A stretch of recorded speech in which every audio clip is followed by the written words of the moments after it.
लोकसभेमध्ये महायुतीला 39 जागा मिळण्याचा अंदाज, तर मवियाला केवळ 9 जागा मिळण्याचा सर्वेतून दावा, तर देशामध्ये एनडीएला 366 जागा मिळणार असल्याचं भाकीत.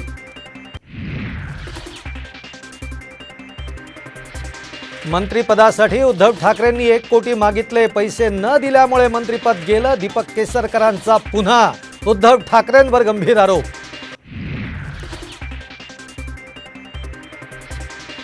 अजित पवारांच्या सोबत जाणार, बाबा सिद्दीकींनी भूमिका केली स्पष्ट. लवकरच पक्षप्रवेश करणार असल्याचं केलं जाहीर, तर काँग्रेसमध्ये घुसमट होत असल्याचा आरोप. 15 फेब्रुवारीला राज्य विधिमंडळाचं विशेष अधिवेशन, मराठा आरक्षणाचा सुधारित कायदा करणार.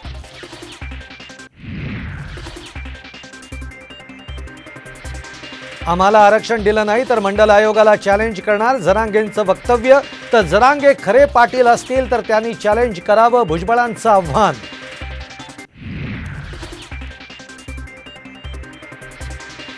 पुन्हा एकदा दिल्लीमध्ये शेतकऱ्यांचं वादळ धडकलं. हमी भावासह विविध मागण्यांसाठी शेतकरी आक्रमक.